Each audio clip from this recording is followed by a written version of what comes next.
Esta conferencia comenzará a grabarse. Bueno, bienvenidos todos a Arcadia Centro de Artes. Bienvenido, maestro. Hoy contamos con la presencia de Alfredo Pérez Alencar. Estamos muy contentos de tenerlo aquí, maestro. Infinitamente agradecido, vuelvo y repito. Cuando usted guste, bueno, vamos a leer un poquito acerca de usted primero antes de comenzar, para las personas que tengan la oportunidad de ver la grabación.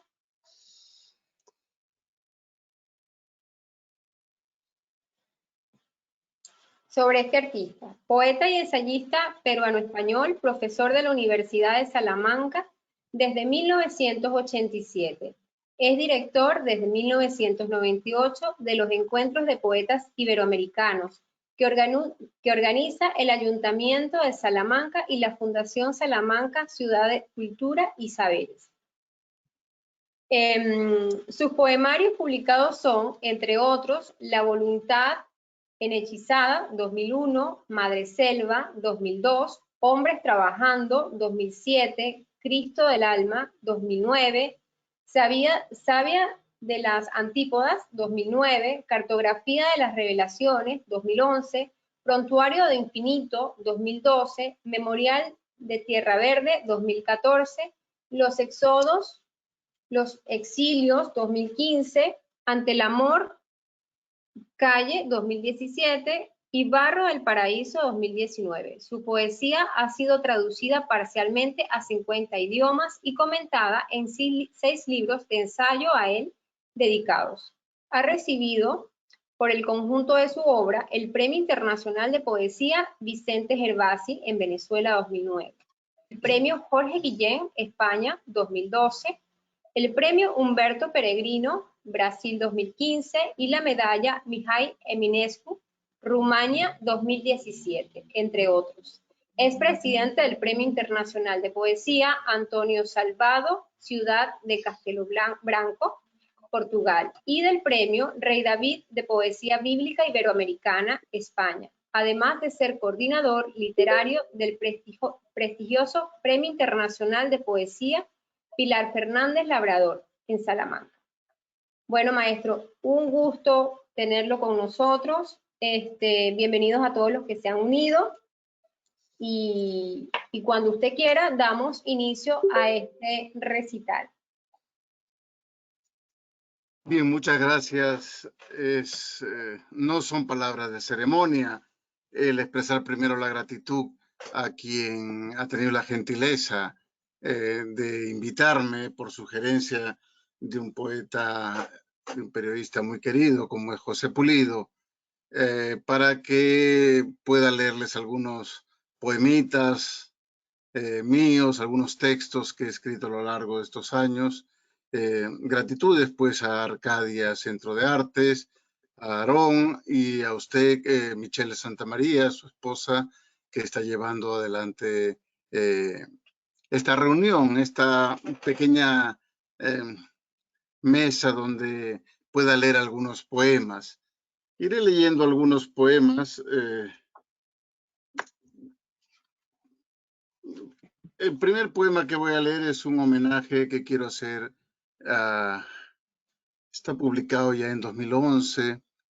Se titula El Poeta y tiene un subtítulo ahí que lleva el nombre de Alejandro Romualdo.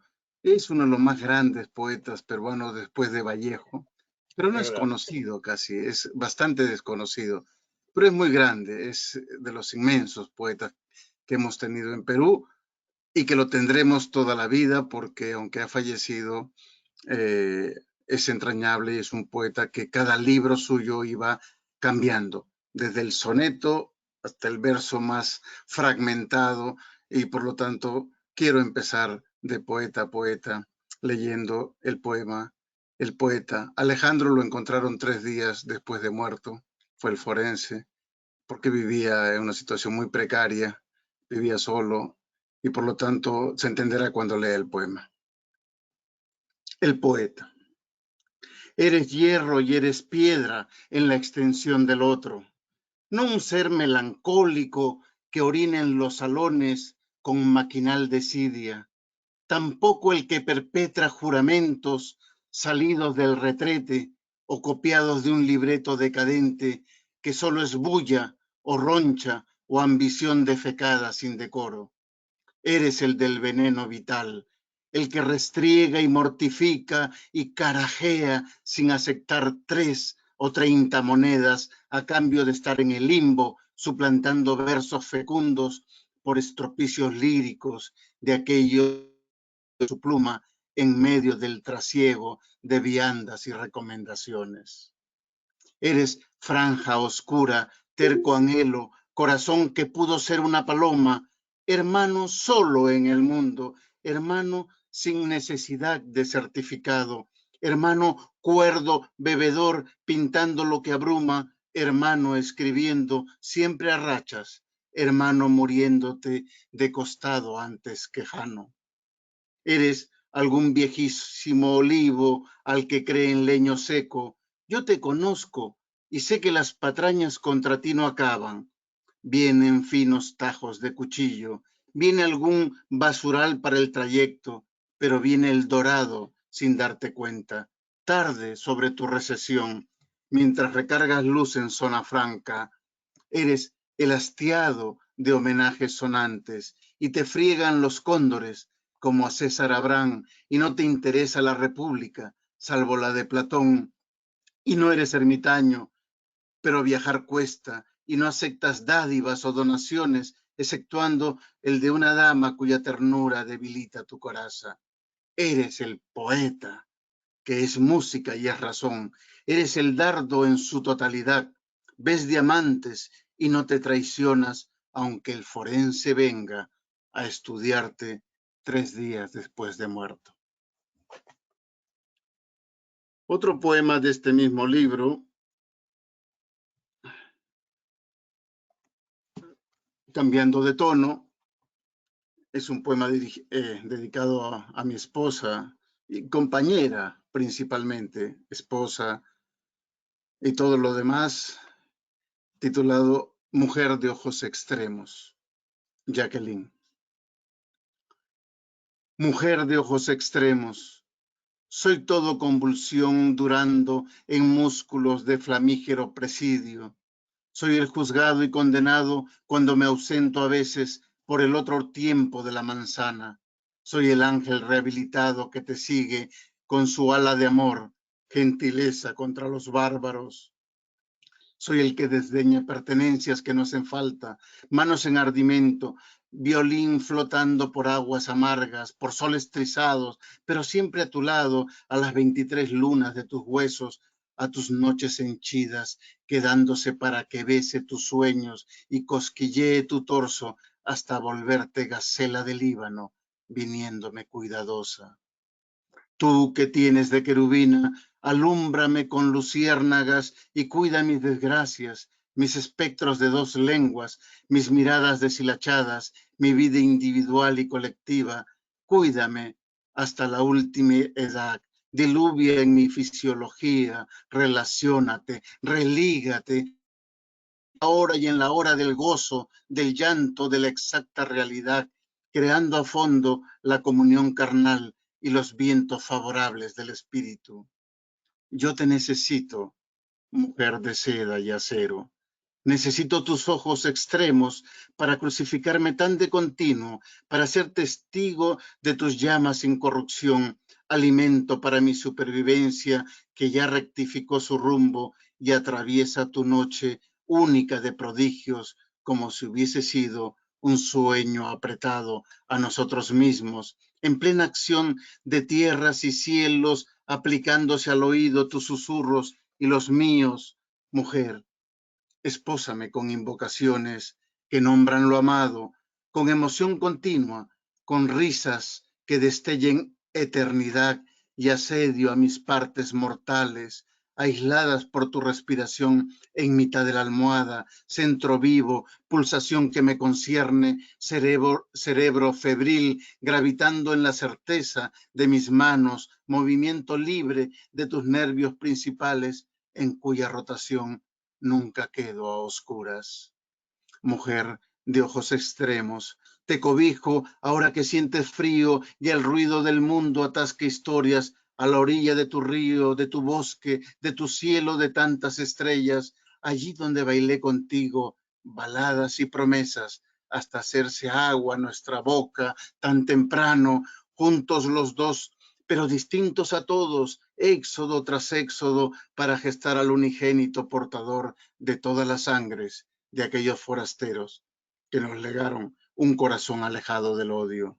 Yo te beso, mujer madurada bajo el roce íntimo de mis días vertiginosos. Te beso porque cabes en mis brazos y giras tu curva esplendorosa para que te respire como la esposa del amor que está junto a mí en todas las resurrecciones.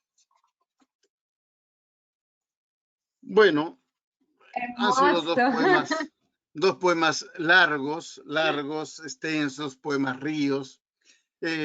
Voy a tratar de ser más abajo del talón de Romualdo, voy a ir variando algunos poemas más breves, de otra temática, ¿no? Para que no se crea que les voy a cansar con estos poemas largos, ¿no? Pero bueno, un poema breve que dice: lo más oscuro. Lo más oscuro es el ojo blanco del ciego y la miseria que se abre paso entre la gente que a diario pisa las calles con el estómago vacío. Oscuro el corazón si se muestra cual piedra, si el pan no ilumina otras mesas, y oscuro jugar a la vida descolgados de la rama del amor.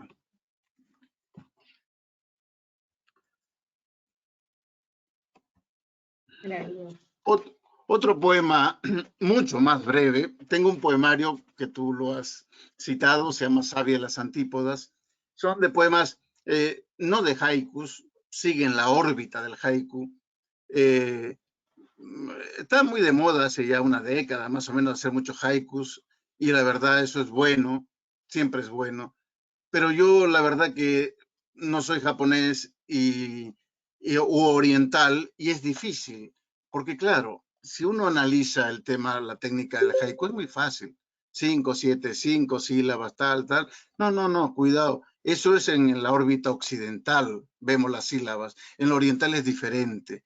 Los tonos y los acentos y las cosas. Entonces, por lo tanto, es imposible hacer algo semejante a lo que hacen Basho, hizo Basho el maestro y todos los demás, ¿no? Pero yo escribí Sabia las Antípodas con unas bellas pinturas orientales de Miguel Elías, que se formó con un gran pintor japonés, Kousei Takenaka, y hice unos haikus de 4, de 5, de 3 versos, de 2, hasta de 1, bajo la órbita del haiku, la síntesis quería atrapar. Y una vez un profesor, un catedrático, por congraciarse conmigo delante del embajador japonés que visitaba Salamanca, dijo: Alfredo es un gran poeta y hace haikus. Y yo le vi la cara del embajador todo muy diplomático como corresponde, pero con un escepticismo en el fondo traducía, y yo le dije: no, yo no hago haikus, hago esto porque yo no soy oriental y tal y tal. Y me dijo, le dijo a su agregado cultural: lo que pide ese profesor Alencar, haga usted, que se le invite y todo eso, porque sabe de lo que está hablando. No es que yo sepa mucho, pero no se trata de emular. Entonces voy a leer 2 o 3 pseudo haikus. El primero es muy bonito. No porque lo haya hecho yo, sino fíjense la imagen sencillamente, ¿no? La cita será mañana y se anotará en la historia de lo sagrado y sembraremos orquídeas en la nieve. Eso de sembrar orquídeas en la nieve es muy complejo, pero como la cita será mañana y como será sagrado, habrá algo de mágico también, de misterioso, pues ahí vamos a sembrar orquídeas en la nieve, ¿no? Ese es uno, ¿no? Hay otro, por ejemplo, siempre se dice, ¿qué es la poesía? Bueno, no lo sé, ni lo sabré, ni nadie lo sabe. damos intentos de aquello. Dice, busca resplandor. La poesía es un reino que brilla de noche.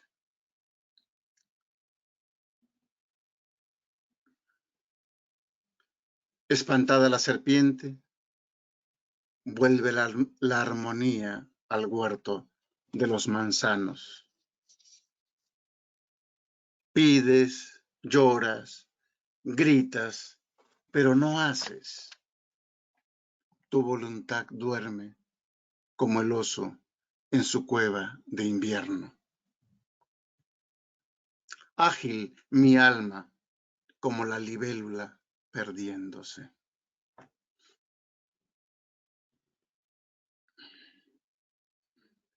Mucho hablas del árbol que es hermoso. ¿Probaste su corteza? No quieras fama, que granice tu sosiego. Muerde más polvo el ídolo que cae. Y finalmente, con muchos haikus o pseudo haikus, amarra tu barca, con paciencia pescaste lo suficiente. Resérvate ahora para el brindis, cual vuelo del cometa sobre flores de loto. De un libro, otro que se llama Prontuario de Infinito, vuelvo a unos poemas un poco amplios, solo leeré uno. Está en la órbita de la poesía, no quiero decir mística porque ahora todos son místicos, ¿no? Sino de la poesía con anclaje cristiano, en la órbita de lo sagrado, ¿no? Es un libro que acaba de ser traducido al portugués y publicado por un gran amigo, un notable escritor que es Claudio Aguiar en Río de Janeiro. Y el primer poema se titula Por extensiones vírgenes. Recuestas tu cabeza por extensiones vírgenes y de pronto no cesan los nacimientos, las resurrecciones. Cada quien sabe de aquello que desciñe y fecunda, así el jardín donde se salta, donde se vuela, donde el cuerpo es raíz, nutriéndose más acá de las promesas, fiel espiga alumbrando abismos o fuentes de agua, semejante al zumo que gotea de delicioso fruto. No hay ligereza cuando quemas miedos que malviven en el bosque de las reprensiones. Salvas o vivificas por la armonía que desborda vorágines sentimientos. Dos almas acercan sus labios para el instante de gloria. Dos soledades se confunden por el cielo del asombro. Dos palabras se demoran siglos. Dos lejanas orquídeas tiemblan. ¿Cómo tiemblan? Las campanas son del otro reino que idolatra la materia.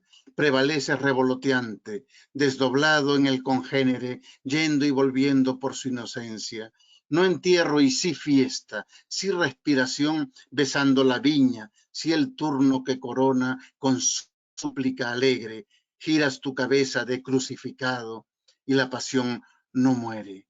Vuelve el rocío, la cueva se abre con vida adentro, hay que celebrarlo todo, olerlo todo al interior del cáliz o del misterio gozoso que echa chispas sobre la manzana.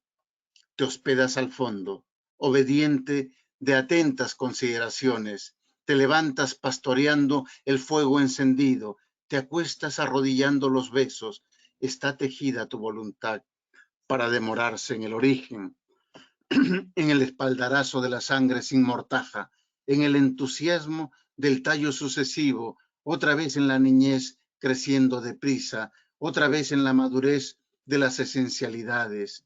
Una voz errante progresa entre pechos y manos en alabanza, así la brújula enloquece por el pozo constelado, por el insistente llamamiento. Ebrio de lo humano, vas hacia lo divino, lo invocas para compartir la realidad y el sueño. la estallante rebeldía de la carne, queriendo estar en la ingrávida pradera del espíritu. Dos sinfónicos por tan deleitoso encuentro, dos cánticos entre la tempestad que crece desde la sangre, dos cuerpos conquistados para lo indecible, dos vislumbres, dos antelaciones de la luz. Alcanzas la cima para tender un puente a lo infinito, te volteas con las pupilas engrandecidas y abandonas el orbe que te atrapaba. El movimiento era eso, sembrar la ardiente semilla en el cuerpo regocijado y luego, germinada la tierra, extraviarse para ver qué hay al otro lado. ¿Dónde estás ahora? ¿En qué predios trasvasas tu poder? Volvemos ahora a otra temática. Este es un poema muy breve, escrito hace ya unos 10 años, viendo esas pateras que llegaban a España desde muy lejos, no solo desde el otro lado del estrecho, sino desde Senegal. Desde muy lejos atravesaban semanas para llegar en unas pateras. Hijos de Adán, implacables fronteras para estos hijos negros de Adán. Piden cobijo, no hay. Los custodios desoyen, cumplen solamente. Ellos arrancaron sus raíces allá lejos. No tenían manzanas que comer, pero de nuevo son expulsados, esta vez sin culpas.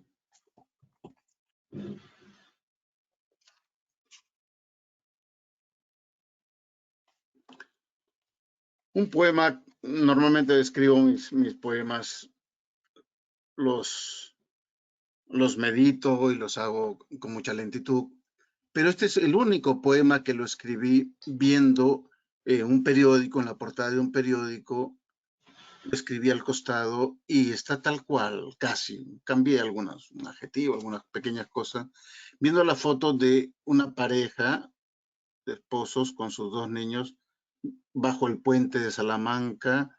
Eran rumanos, me parece, o búlgaros, ahora no recuerdo. No pusieron, eran del este, decían, en la noticia, con un frío tremendo, ¿no? Y entonces escribí este poema muy social, ¿no? Muy social porque todo es social, ¿no? Es decir, hay veces alguien que tiene una línea política ideológica y tal, y dice, este es un comunista, ¿no? Yo siempre digo, tú has leído la Biblia, los mayores comunistas son los profetas, inmensamente comunistas, comunitarios, quiero decir, no hablemos de ese comunista, es el comunismo estrafalario de rusos y que han llevado a la ruina a sus pueblos. Estamos hablando del comunismo bíblico, de la denuncia. La profecía no es el adivinar, eso como la gente piensa. Profecía es la denuncia, el clamor. Y eso está en todos los profetas bíblicos, principalmente en la mayoría de ellos, ¿no? Entonces, por lo tanto, esta es una suerte también. Tengo otros más anclados con salmos y con versos de Jeremías, pero este es uno que me salió, es muy sencillo, el poema lo entiende todo el mundo y a mucha gente le gusta o le disgusta porque va directo al grano, ¿no? Ojalá que nunca te suceda. A ti te tocará otra suerte cuando se aleje la bonanza y al mirar en su vientre seco querrás ir tras el pan para los tuyos. Serás como el recién llegado que busca comida en la basura y debe dormir bajo los puentes mientras todo brilla por arriba. Tú habías perdido la memoria de esa pasada ciudadanía que ataba las hambres a su cuello y el trabajo a la servidumbre. Pasarás desmedidas privaciones para lograr empleos miserables que los nativos del lugar no desean, y tú harás con puntual esmero. Todos viajamos en un mismo barco que sube y baja con la marea. Por el oro nunca te envanezcas, pues bien puede faltar mañana. Sí, Ojalá que nunca te suceda.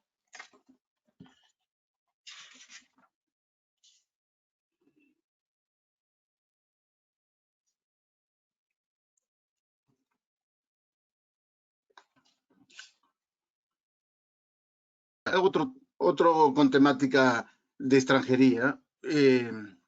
Ya sabéis, lo ha comentado Michelle, yo soy peruano y estoy en España. Mucha gente podrá pensar, como es extranjero, le toca este tema. No, no, no. Yo soy un privilegiado, estoy en la Universidad de Salamanca, estoy en una situación realmente muy buena, por lo tanto, no sé. El tema es que yo sé de dónde vengo y vengo de grandes migraciones. Mis abuelos españoles fueron inmigrantes a Perú, de Asturias y de Galicia. Mis abuelos maternos, mi abuelo materno era brasileño, y por ahí han habido una cantidad de trasvases, y por lo tanto somos frutos de migraciones, y eso es bueno, que aunque estemos en un sitio de privilegio, el oro puede faltar mañana y hay que estar denunciando y hay que estar hablando de eso. Este poema que leo se llama Vuelta a casa.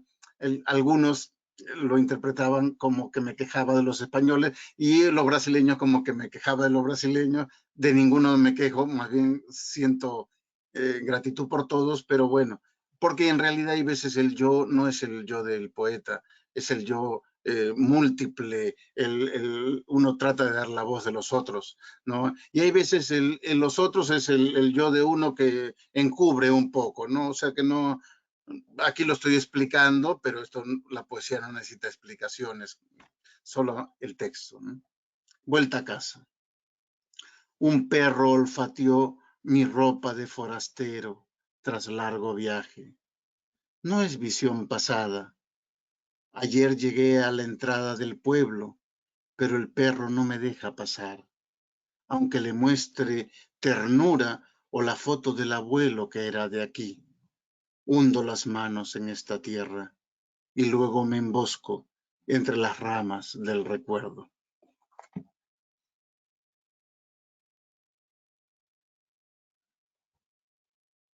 Qué bueno.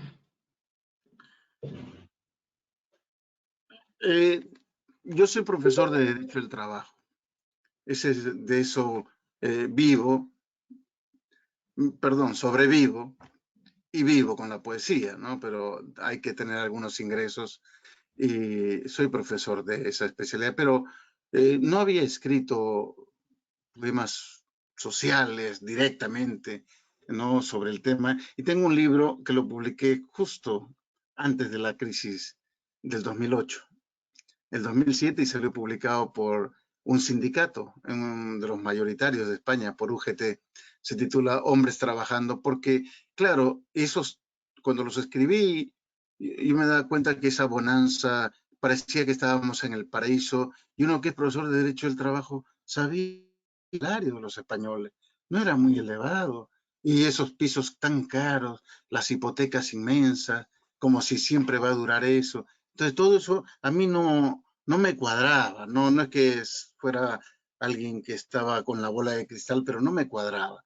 Entonces escribí hombres trabajando, hombres y mujeres trabajando, y en el desempleo también, pero el título es Hombres trabajando, y es una obra preciosa por las ilustraciones de un notable artista cubano-español, Luis Cabrera Hernández, que es profesor de la Escuela de Grabado de España. Entonces, bellísimo el libro, por eso, no por los poemas. Pero bueno, algún poema de esto leeré, donde ahí alertaba más o menos que volverán tiempos oscuros, porque claro, era el paraíso. España estaba, todo el mundo quería estar en España, etc. Y no era tan real como se suponía. Hermano, amigo que trabajas. El título.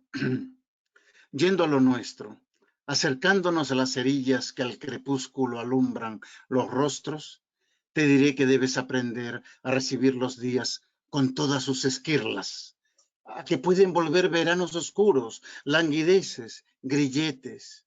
Hermano, amigo que trabajas esquivando menosprecios y bofetadas, yendo a lo nuestro te diré cómo el vivir se resbala tan obstinadamente de espaldas a la imaginación, cómo la tropa de jabalís enseña sus babeados colmillos mortales. Los códigos consultados a tiempo sirven para exorcizar. ¿Renunciar? ¿Por qué renunciar? La tarea no acaba jamás, pues quedas en el mientras tanto de voluntades atmosféricas fastidiándote exprofeso. Hermano mío y de mi esperanza, amigo que apartas moscas del estercolero, ¿quién sentenció que se acabaron los conflictos? ¿Quién metió en tu cabeza que ya no pisan la cerviz? Debes saber que todavía arrastranse los depredadores, que aún sobrevuelan insaciables buitres esperando tironear tu estómago con su pico. Amigo que trabajas bajo este sol, no quiero que tiembles, no quiero que pidas misericordias bajo esta cruz de azúcar. Felicita a quien contrate de buena ley, a quien sea generoso si su negocio sube como la espuma, a quien no gira su cuerpo cuando tú pasas sudando cargas. Ya escucharás el clarín que despierte a los desalentados y haga un coágulo al que, ufano, cante su contabilidad mafiosa. Hermano, amigo que trabajas tan honrado, yendo a lo nuestro, te diré que no basta el aguacero legislativo, pero sí el olfato, pero sí el acento en la letra o la comunión con el compañero que intuye socavones esclavizantes. Levántase un estatuto de justicia para estos días mayúsculos, legañosos, ásperos, fríos. Voy a ir al origen. Y el origen es la selva de donde salí, la Amazonía peruana, una ciudad, la capital de un departamento fronterizo con Brasil y con Bolivia en el sur del Perú, pasando Cusco hacia la Amazonía. Es Amazonía pura. Hay un poema que lo define todo, pero no lo voy a leer porque es muy largo. Soliloquio ante el río Marumayo, creo que condensa todo. Pero solo diré unas cosas porque la biografía de un poeta está en su poesía, si es que hay algo. Todo lo demás son cosas añadidas y aderezos de premios o no premios, etcétera, ¿no? Pero normalmente la biografía real o imaginaria de un poeta está en su poesía, ¿no? Pasado. Digo de mí que con la lluvia crecí como las vegetaciones. Después fui tanteando instantes, sintiendo de a pedazos, todo hondo en la reflexión. Vi lo que existe y lo que no, y me conduje con cuidado. El corazón se me fue ajustando al privilegio de una forma de vida. Sin fatiga, los mitos tomaron asiento en mi imaginación. Ningún triunfo, salvo el acreditado amor de los ancestros. Ningún fracaso, salvo pequeñas injusticias. Digo de mí que fui canto rodado por ríos de otra realidad. Digo de mí que lo telúrico me imantó a los blancos cabellos de la poesía. Otro muy breve poema, Luciérnagas, es cuando yo tendría unos 5 o 6 años y en un potrero, en las afueras, en un, como decir, en una chacra que llamamos muy lejos de la ciudad, de unos parientes, cuando empieza a atardecer, se llenaba de luciérnagas, ¿no? Y yo en la ciudad no las había visto.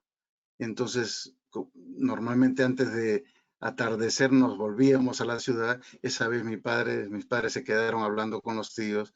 Yo me acerqué al potrero y vi, y eso creo que es lo que me instaló también en parte con la poesía, ¿no? Es ese asombro porque si no tienes asombro, difícilmente puedes hacer poesía. Puedes hacer versos, pero poesía, tener ese voltaje, creo que tiene el ser humano que escribe, tiene que tener algo de ese asombro. Luciérnagas.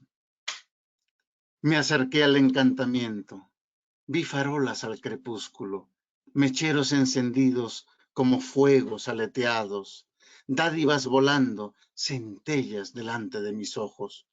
Fue en el tiempo de la infancia, fue cuando se tejen asombros ante la luz de las luciérnagas.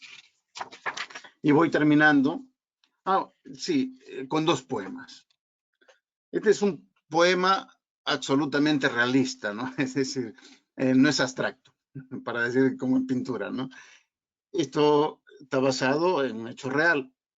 A un indígena de mi tierra, de los indios de la Amazonía mía, le dijeron los guardabosques que no podía cazar.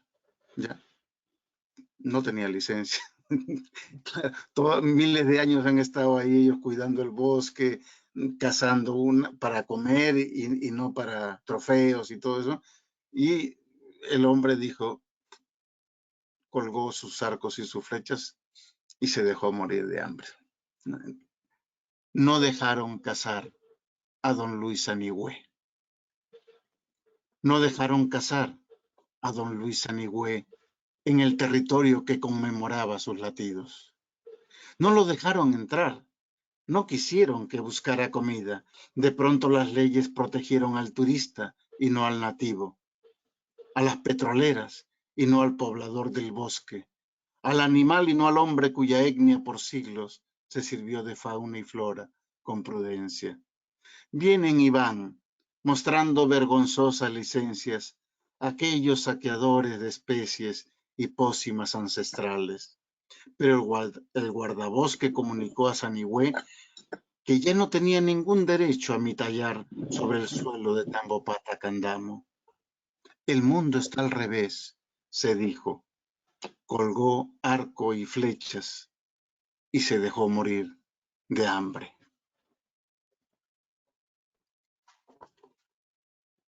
Y para terminar, leeré algún poema de mi matria, de mi segunda matria, Salamanca.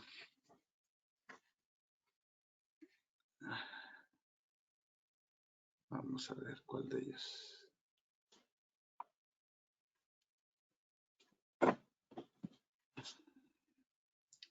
Bueno.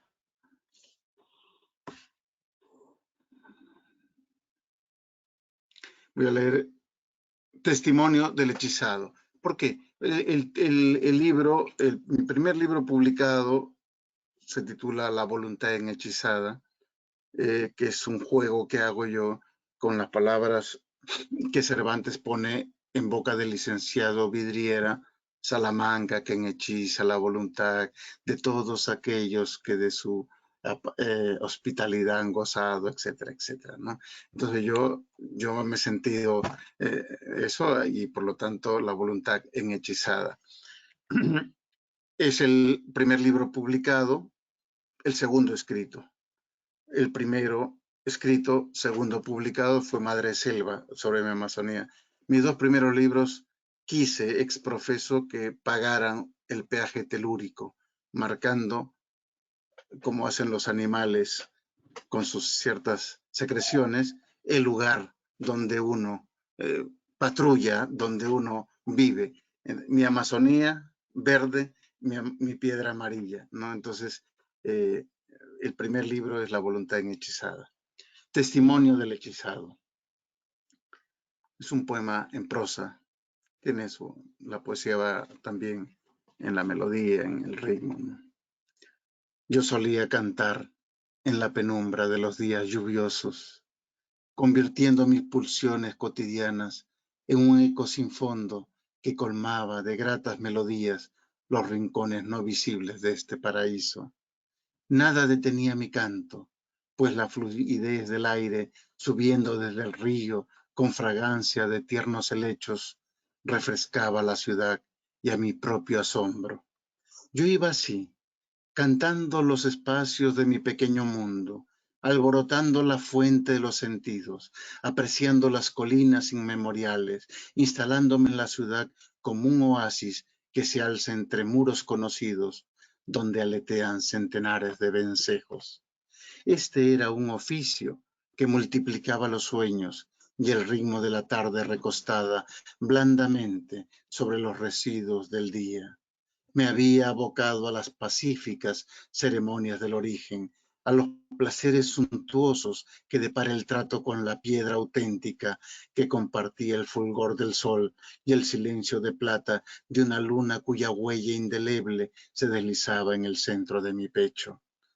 Yo solía cantar en este trono de fuego y tempestades. Yo solía cantar como un hijo pródigo que luego de la embriaguez de la vida errante volvía a seducirse entre las germinaciones de su destino clavado solo y no a otra cualquiera. Todo reclamaba el esplendor de los soles tiñendo la piedra consabida. Todo consistía en verter mi canto en la espesura de las escasas arboledas. El silencio de la creación alcanzaba el rastro de mis signos, pues las palabras de amor siempre llegan hasta el corazón de los milagros. Yo solía volver a la ciudad para enroscarme en la humedad de abril, para lamer los pálidos destellos de un deseo y mil promesas, con las manos bien enterradas, para no desprenderme del suelo que tanto se empecinaban en ir amando y odiando al mismo tiempo. Lo mío era un canto de amor, pero también una plegaria. Lo mío era un hábito que el tiempo no desordenaba. Nadie debería huir de las transparencias que brillan y perdonan, de la candela que aflora en la sangre, de la marcha nupcial que poliniza los naufragios y perfuma las costas de este puerto de la meseta castellana. Yo moraba aquí, en este joyel fosforescente, pero posesión mía también era en la estación y los andenes, la voz de los antiguos maestros o los sueños del estirpe vagando sin límites, almacenando chucherías y presentes en la sentina de un bergantín abarrotado de difusas divinidades. Yo solía volver la vista atrás en cada partida. Acabado el verano, volvía para hablar con el corazón de la piedra, íntimamente, como amantes cogidos de la mano, descubriendo el calor de cada uno, dispuestos a convertir cualquier visillo en un amplio ventanal donde los paseantes pudieran constatar la felicidad de su connubio. Yo solía cantar en la penumbra de los días lluviosos. Muchas gracias por esta invitación, por esta paciencia y por la deferencia que han tenido para conmigo. Hermoso, maestro. De verdad que, bueno, a mí cada uno de ustedes me conmueve, me inspira enormemente. De verdad que esto me quedo a veces sin palabras, me quedo así como en el aire, enamorada de verdad de escucharles. Y bueno, si quieren comentar ahora, pueden activar las cámaras, los micrófonos. Dice Carmen, gracias, muy bueno. Yo tenía una pregunta, ¿tiene algún poema favorito entre tantos que ha escrito? ¿Hay alguno que a pesar de que pasen los años, siga manteniéndose por alguna u otra razón especial? Todos son especiales, me imagino, pero debe haber alguno por alguna razón. Bueno, el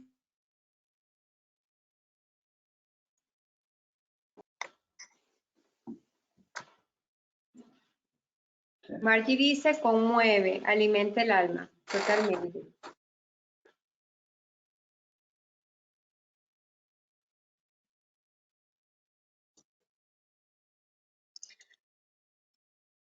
muy breve, por eso, que es como una poética, ¿no? Es decir, ¿qué entiendo yo que lo que estoy haciendo? Es muy breve. Ya digo, a tu pregunta te contesto rotundamente con mujer de ojos extremos. Y en segundo lugar, ojalá que nunca te suceda. Hasta algunos parientes, algún hermano que no es que le guste mucho la poesía, siempre me repite de que le encanta ese poema, ojalá que nunca te suceda. Y el otro realmente es un poema bien logrado, está hecho pensando en mi esposa, ¿no? En ese amor, en este connubio, pero también es universal, ¿no? Porque llega, las mujeres se sienten también representadas en él. Este Total. poemita breve es taller, taller. Vi cosas que no se ven y me revestí de lo justo, amando en carne y en espíritu, cual señales de lo que aconteció en mí. Y más que repetir palabras, las lijé, como un humilde carpintero en su taller. Eso es un poco para contestarte. Este poemita es la poética, ¿no? De que hay veces hay que depurarse mucho. No se trata de escribir tanto, sino hay que depurar un poco. Pero el poema tiene su ADN propio y hay veces que quiere ser voluminoso y hay veces necesita ser extremadamente famélico, delgadito, conceptual. Todo depende. La verdad es que gracias a Dios, y yo soy cristiano y soy creyente, ¿no? Gracias a Dios, tengo varios registros y una vez donde pasé tanto temor de ir a leer a una cárcel, a la cárcel de Salamanca. Temor en el sentido no de los presos, de lo que están, sino temor porque ¿qué voy a leer ahí? ¿No?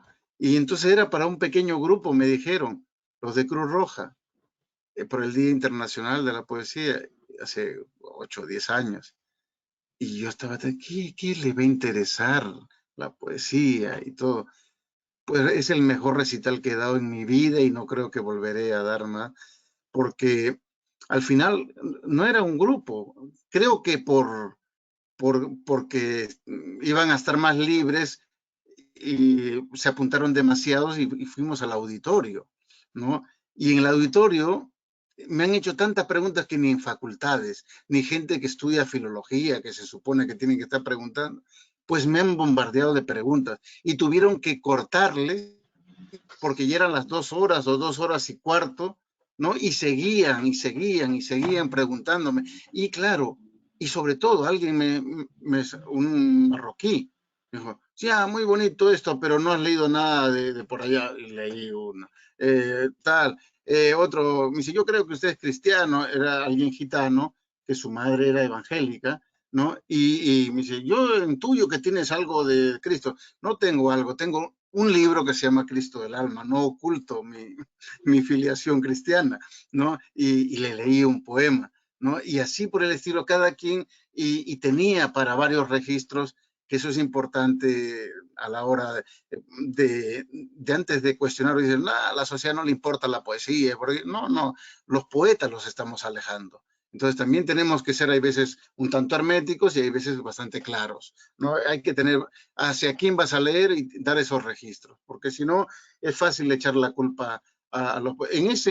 Cuando presenté Hombres Trabajando, por ejemplo, la mejor crítica o piropo que me dieron es una señora muy mayor que como regalaban el libro, el sindicato lo había financiado, había una larga cola para la firma.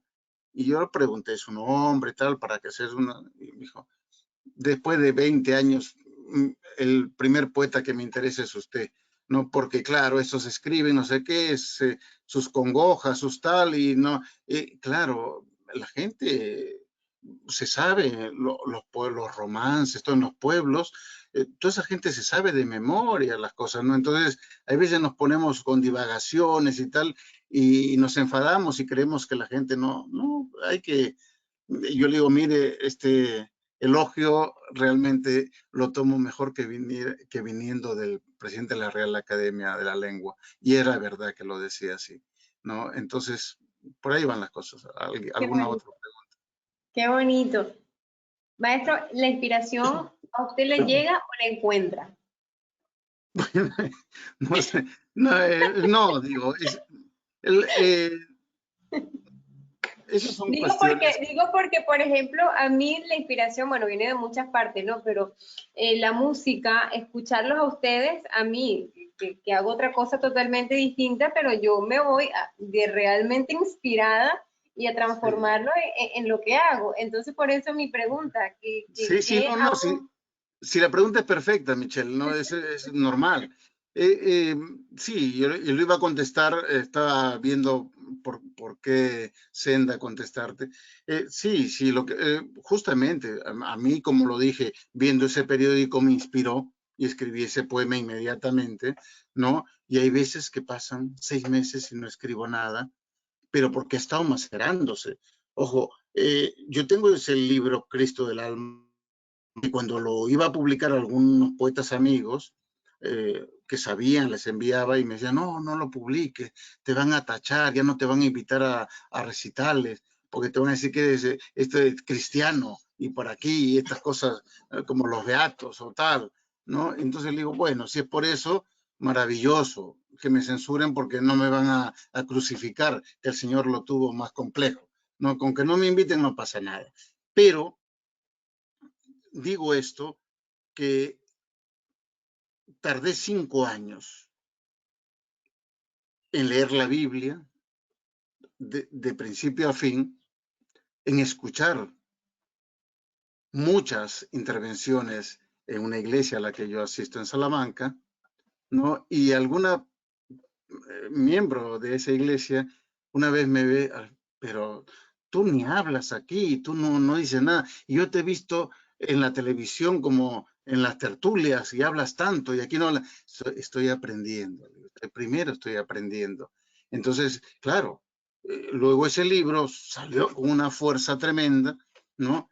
En poco tiempo, pero cuidado, fueron 5 años de gestación y unos 3 meses solamente de parto, ¿no? Entonces, por lo tanto, es así, ¿no? La inspiración viene dependiendo, como lo decía también el otro, ¿qué te asombra? Esto me asombra, esta injusticia me asombra. Pues sí, ahora no lo puedo escribir, lo escribiré más adelante o en el momento. Va dependiendo. Y yo tengo otra poesía muy lírica, he leído algunas facetas. El último libro publicado, El barro del paraíso, son poemas también de tono cristiano, pero no se trata de decir Dios o Jesús o tal. No, no. Hay que ser poeta en con todas sus consecuencias, y no importa el tema, sea poesía amorosa, si es mala poesía amorosa. Si es poesía cristiana y es mala poesía cristiana. Lo que Así es. importa en poesía es que el lenguaje, la temperatura que tenga, realmente conmueva al otro. Si no conmueve, debe ser algo mejor que poesía, pero no es poesía. Yo siempre digo esta frase, será mejor, para no que no se sientan heridos, debe ser algo mejor, pero poesía, no, los versos deben contener poesía, no deben ser solo versos, debe haber poesía dentro, esa pequeña chispa, porque si no son cosas muy bonitas, pero realmente no te conmueve, es como si estuvieras con una cuestión ahí leyendo la lista de la compra, pero más bonita, ¿no? Hay veces en algún avión que por error o porque había overbooking me mandaron a mí y a mi esposa en ejecutivo, ¿no? La carta que era unos poemas, era cada plato de cada cosa, era mejor que algunos poemas que lo presentan como poema, ¿no? Por lo tanto, estoy en esa línea, más o menos, ¿no? Bueno, esta ha Cuando, sido, perdón. iba a hacerle la No, lo última que, pregunta, le iba a hacer una última pregunta, maestro, porque es que me quedé cuando estaba hablando de publicar ese libro, que hablaba precisamente de la Biblia, son decisiones, ¿no? Y bueno, admirables, y me encanta. Cuando usted va a publicar el primer libro, que fue el nacimiento, digamos, ¿qué lo hizo llevar o qué lo hizo tomar esa decisión de tomar todos sus escritos, sus versos y decir, es el momento de lanzarlos al mundo? Sí, es una buena pregunta. Es muy buena pregunta. ¿Por qué? Porque yo soy un poeta tardío exprofeso. Es decir, yo me demoré en publicar mi poesía porque, para bien, otro decían para desgracia, para bien tuve unos maestros, esos sí que son maestros, no llego ni a la categoría de aprendiz.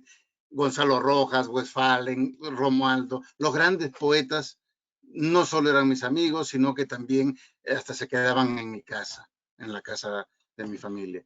Y por lo tanto, yo siempre decía, nunca ni ni al talón de estos poetas, ¿no? Entonces, y Gonzalo me dijo, él se quedó varias veces, alguna vez con su esposa solo, cuando nos fuimos a Perú, le dejamos el departamento en Salamanca, el piso, y otras veces aquí estuvimos en casa y todo. Y él me dijo, hijito, mi hijito, como decía, no se preocupe usted por estar publicando, viva la vida. Primero, organice cosas.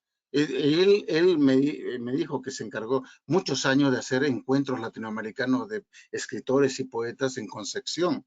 Y él también es un poeta tardío. Entonces él creo que como libro publicó a los 40 en primer lugar, ¿no? Y yo por un mes no llegué a los 40. Y casi lo logro, emulando a Gonzalo, casi lo logro, pero claro, mi primer libro lo sacó una editorial pequeña, pero con prestigio, que es Verbum de Madrid, que el editor es un entrañable amigo y que me lo publicó y yo feliz, claro, fue a petición. Contrariamente, por ejemplo, a lo que es normal, yo en eso también soy privilegiado, a mí me pedían para publicar y yo no quería soltar. Cosa que normalmente la gente quiere publicar, tiene 3, 4 libros y no los puede. Hasta don Guillermo Morón, que José Pulido lo conoce muy bien, me quiso publicar varios libros, ¿no? Le mandé un libro de artículos sobre escritores, de mis homenajes, y lo sacó como ensayo sin ningún problema yo. Pero poesía me costó. Ahora, tengo bastante obra. Es decir, 40 años, a los 40 casi publiqué, pero tenía en mi arcón cantidad, 4, 5, 7 libros, me parece. Entonces, de vez en cuando, y en estos años también he escrito, entonces saco uno y lo publico, pero no es que, ¿cómo publica ese? ¿Qué tal? No, el trabajo está hecho. La publicación es diferente, porque Horacio decía que había que dejar por lo menos 9 años en el arcón. Dice, ¿no? 9 años que maceren en el arcón. Entonces, por lo tanto, hay veces se demora 7, otras veces 12, pero salen, ¿no? Van macerándose, sí. Qué bueno, qué bueno. El maestro José Pulido iba a decir algo, pero está tan emocionada con mi pregunta que ni lo dejé. Sí. No, yo soy un lector diario de Alfredo. Realmente, desde que tuve el privilegio de conocerlo y de hacerme su amigo, soy su lector en realidad. La poesía de Alfredo a veces es como un rezo, esos rezos inolvidables, esos rezos que duran 2000 años como el Padre Nuestro, como si estuvieran recién hechos. Alfredo conoce el castellano como muy pocas personas, lo maneja con su ritmo, con su música, pero también conoce como muy pocas personas el alma latinoamericana. En él se funden dos culturas. En sus palabras se funden dos culturas. Por eso este momento, que ha sido tan breve, se ha llenado con la voz de Alfredo y con la poesía de Alfredo y no se va a vaciar, no se vacía. Yo me lo llevo y creo que ustedes también. Creo que ha sido un bello momento y ojalá que se pueda tener la oportunidad otra vez de escucharlo, así de organizar otro recital con Alfredo, porque créanme, he visto pocos poetas traducidos tantas veces. Yo creo que ha pasado de 20 en 20 idiomas, ¿no, Alfredo? Y eso tiene un significado, es que su poesía llega a todas partes por igual. Cuando la leen o cuando él la lee, cuando la traducen, llega con mucha fuerza a los lectores, a los que escuchan, a los otros poetas. Para nosotros Alfredo es como una guía, pues, de verdad, y yo me siento muy feliz de tener su amistad y de ser su lector. Qué lindo. Gracias, querido José. Aquí Eduardo Ignacio, disculpe maestro, dice, son versos que se sienten muy emotivos, de metáforas suavemente intensas. ¿Qué opinas de los adjetivos en los versos? ¿Dónde está la predilección? Ay, no sé responder. Digo, no, sé responder, claro, pero en la primera parte de la pregunta, hay que tratar también seguir el credo de Unamuno. Tiene un poema, el credo, su credo poético, donde él, en 2 versos nomás sintetizo, dice, ¿no? Piensa el sentimiento y siente el pensamiento. Es decir, ese sería el ideal. Ahora, ¿con qué gramos? ¿Cuántos gramos en qué lado de la balanza? Eso es lo complejo y eso no es ciencia exacta. Es decir, si le metes mucha emotividad, puede ser muy emotivo, pero le falta la otra parte.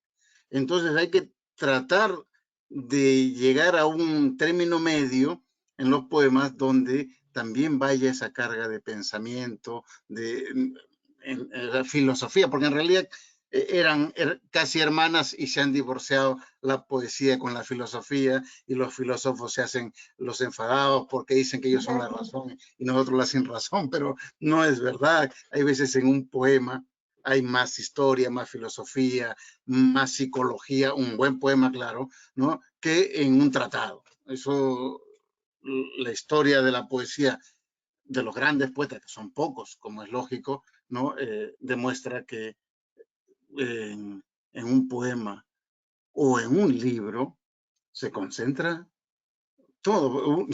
Comento esto porque una amiga, una socióloga de Centroamérica, no digo el país, estuvo en casa y vio mi biblioteca y me dice, ah, qué bueno, pero todo es literatura y sobre todo poesía.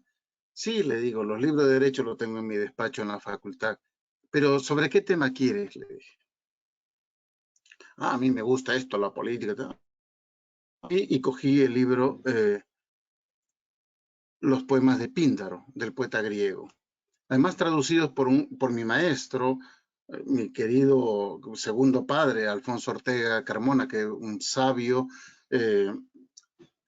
que era catedrático de la Universidad Pontificia de griego, de latín, ya falleció hace un par de años, ¿no? Y claro, poeta también, entonces esas traducciones de Píndaro, hecho por un poeta, no por un académico, sino por un poeta también, en realidad es impresionante. Entonces, yo lo tengo subrayado como la Biblia, este también lo tengo. Para mí, Píndaro, las odas de Píndaro, está en la camilla, ¿no? Y entonces lo tengo bien subrayado. Le digo, ¿de qué quieres tal?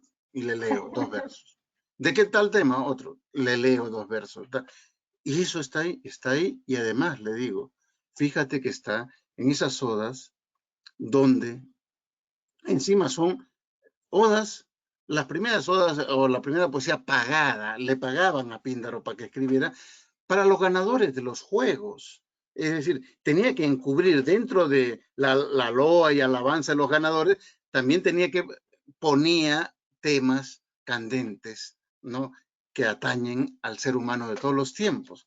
Entonces, hay versos que tengo subrayados que son realmente, digo, es que con estos 2, 3 versos, del tema que tú quieres, ahí te lo está condensando, ¿no? Y entonces me dijo, en cuanto termine aquí la comida, me voy a la librería Cervantes y me voy a comprar a Píndaro. Por eso hay que ni creernos mucho, pero también no desdeñarnos mucho los poetas. Por eso un poeta tiene que ser bastante bien leído. Hay que tener una carga de fondo. Es mentira que Miguel Hernández era autodidacta o que era cabrero, ¿no? Él se leía sus libros de poesía de la biblioteca municipal y todo eso está contrastado y está todas las paráfrasis que hizo. Esos primeros poemas no se conocen casi, ya está publicado, pero paráfrasis de los clásicos que él hacía siguiendo más o menos el mismo esquema y todo. O sea, por lo tanto, hay que controlar un poco para luego descontrolarla, ¿no? Es decir, como Picasso. Sabía pintar y luego hacía lo que quería. Eso lo mismo pasa en poesía. En cuanto a la segunda parte de la pregunta, los adjetivos y eso, bueno, no sé decirlo. Sé hacerlo, pero sé hacerlo a mi modo, digo, no digo que esté bien, pero no sé explicarlo. Yo no soy profesor de gramática, de estas cuestiones. Una vez di un taller en México, ay, nunca he ido a un taller y nunca dije que iba a dar un taller, pero como me pidieron para sufragar algún gasto del viaje que hacíamos con mi familia, una semana de taller. ¿Cómo voy a dar una semana? No doy ni una hora de taller. Imagínense ustedes, ese fue el primero y este es el segundo tema complicado para mí, dar un taller. Pues, y peor, un taller que era gente que era cronista, narrador, poeta, de tal, y yo entonces el primer día le digo, escriban un fragmento de un relato y sobre todo los poetas escriban un poema. Esa madrugada, ¿no? Casi no dormí y yo con lo mismo, sin cambiar mucho, la poesía es ordenación del caos, es ordenar palabras, ¿no? Entonces le reordené y al día siguiente se los leí, ¿no? Y quedaban maravillados. No sé cómo, yo sé que lo puedo hacer, pero no sé explicarlo. Por eso quiero comentarle a quien, al compañero, Eduardo Ignacio. Dice, gracias, Ignacio, Alfredo. no explicaré, no sé explicar, no sé explicar, sé cómo hacer, es la alquimia que se quiere, pero no tengo la fórmula para ello. Eduardo Ignacio está desde Chile. Margie te dice, qué hermoso reconocerse entre poetas. Ya quisiéramos ser algunos poetas. Me gustó eso de la poesía, es la ordenación del caos. Me gusta. Bueno, maestro, muchísimas gracias por haber aceptado la invitación. Hemos disfrutado un montón. Gracias al otro maestro, José Pulido, por habernos también acompañado. Un honor tenerlos a los dos por acá. Esperamos en una oportunidad tenerlos juntos, en un recital, en un realmente encuentro poético. Sería muy lindo. Eso sería bueno porque ahí quedarían claras las cosas. Quién es el poeta y quién es el aprendiz, que soy yo en este caso. No. Porque José es más completo, no digo el mejor, no. Es más completo, él es un gran narrador, un gran periodista, ¿no? Y un gran poeta. Entonces, por lo tanto, es más que yo. Que yo algo tengo de una de las vertientes, pero no englobo todo. Los dos son maravillosos. No, yo creo que los dos tenemos una cosa en común y es que hemos partido con mucha calma y mucho amor de un libro poético. Creo que el libro que contiene más poesía de todos los libros, que es la Biblia. Bueno, en realidad la Biblia es un gran libro de poesía. Es que la gente está equivocada. Hay veces, cuando yo explico, se queda. Le digo, ¿qué poesía te gusta? ¿La amorosa, la erótica? Pues ahí está el Cantar de los Cantares. Está en la Biblia. El mejor libro de poesía erótica del mundo. Amorosa. Del erotismo sublime, claro. Porque el otro es pornografía. Yo estaba en México en un recital, en un bar, y dijeron, wow, la poeta erótica y tal. Y yo le decía a mi esposa, estábamos sentados por ahí atrás, a ver, ¿a qué hora sale el clítoris? Y salió el clítoris. Sí, porque invoca poesía erótica, el clítoris, salió el clítoris, ¿no? Entonces, poesía sapiencial, como se llama. Mire, Wisława Szymborska, la poeta Nobel, es atea, ¿no? Era atea. Pero cuando le dijeron, ¿qué libro usted...? Dice, ya quisiera yo conocer a ese poeta que firmaba como Eclesiastés. Ese es el mejor libro poético que he leído en mi vida. Y está en la Biblia, pues Eclesiastés. Y la poesía lírica del rey David, imagínense ustedes, ¿no? Es los Salmos, es el libro más grande de la Biblia. Los Salmos son poemas extraordinarios. Poemas extraordinarios, pero luego, si leen algunas Biblias, la mayoría, de un lado o de otro, católicas o evangélicas, la mayoría va en prosa. Pero ojo, yo tengo una edición hecha por católicos y evangélicos y protestantes, ¿no? Donde está como debería, como es. Es decir, muchas partes de Isaías, de Jeremías y tal, están en versos en el original. Lo han puesto en prosa, pero están en versos el original. Entonces, de principio a fin, de Génesis, Apocalipsis, imagínense ustedes Apocalipsis, el Juan en Patmos, unos fragmentos, es el inventor del surrealismo. Es decir, esos caballos que están por los aires, vienen aquí los franceses a creerse los descubridores del surrealismo. Pues ahí está Juan en Patmos, en su destierro, ahí está impresionantemente poesía. Entonces, pero ojo, tampoco poesía, no, lenguaje poético, que es diferente. No solamente se trata de versitos, sino que hay una temperatura que permite que pasen 2000 años, se sigan haciendo exégesis, exégesis, exégesis. ¿Por qué? Porque hay misterio en ese lenguaje.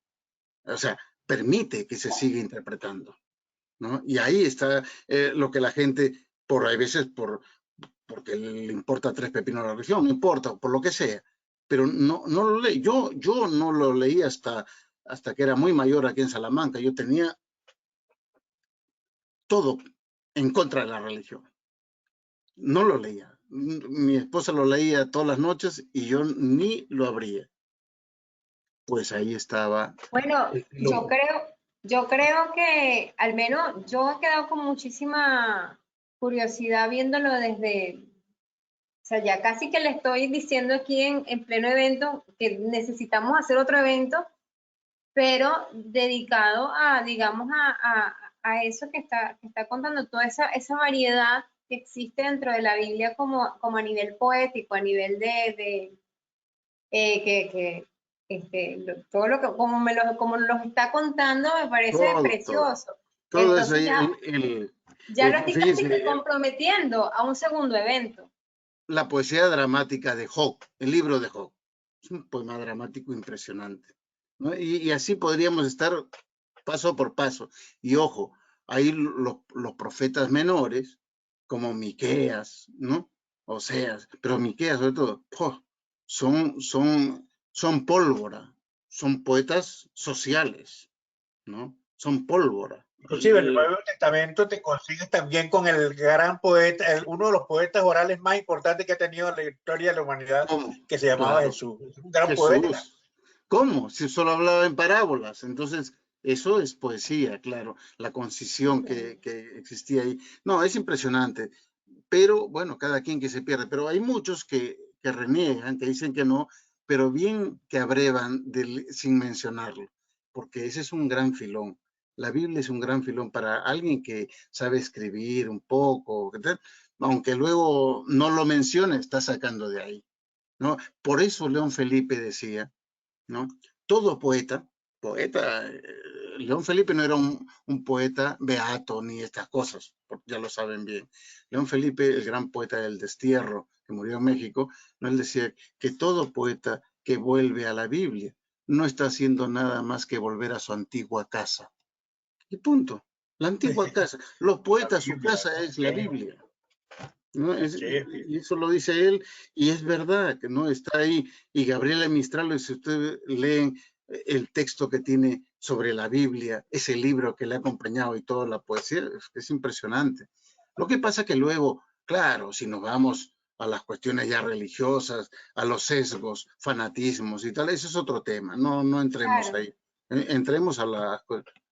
Daría para mucho, Michelle, para otra oportunidad. Bueno, pues nos encantará tenerlo con nosotros una vez más, aparte del que ya le estoy también comprometiendo con el maestro Pulido, tiene que haber un encuentro poético donde ustedes puedan conversar acerca de poesía, recitar, sería maravilloso y desde ya me lo estoy apuntando. Con mucho gusto, más con José todavía. Muchísimas gracias. Muchas gracias a vosotros. Gracias a todos los que nos acompañaron esta tarde. Gracias gracias a ustedes, gracias. A Alfredo, que tenía tiempo y no lo veía. De verdad, José. Un abrazo y enhorabuena también, José, por todo. Aaron dice un abrazo a ambos, Alfredo y José.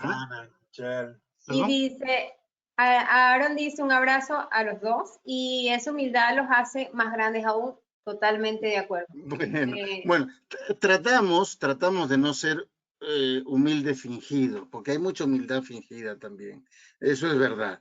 No, es decir, alguien me dice, oiga, que tu humildad, sí, bueno, trato de serlo. Yo antes tenía más ego, pero es bueno tener un poco de ego. El ego, el yo digo, ¿no? No, Hay no, un ego bueno, hay un ego la bueno. egolatría, no, no, no. Es bueno tener eso, ¿no? Pero sobre todo ser sincero, que es muy difícil. Es muy difícil bajarse de la vanagloria, de los flashes y todas esas cosas. Es bien difícil, ¿no? Entonces, pero como estamos acostumbrados y como la poesía no vende, gracias a Dios también, nunca mejor dicho, no, digo en el mejor sentido, que no te están exigiendo publicar 2, 3 libros al año, la editorial, etcétera. Entonces sale cuando tiene que salir, ¿no? Se publica cuando tiene que publicarse por necesidad, y veces aunque sea, lo pagas tú porque es necesario. Hay una necesidad del alma, del espíritu, de que quede constancia de lo que tú has escrito. Entonces ahí no te importa, alguna vez mi esposa se privó de un viaje, somos de allá, ella de Bolivia y yo de Perú, un viaje de un verano para pagar una revista y un libro mío, ¿no? Entonces, así son las cosas, ¿no? Era la necesidad y ella lo entendió así, así que gracias por todo lo que hacéis también, por los poetas. Bueno, un abrazo grande, que pasen una linda noche, nosotros una linda tarde. Muy bien, Espero muchas gracias. verlos en los Hasta próximos pronto. encuentros. Hasta pronto. Gracias.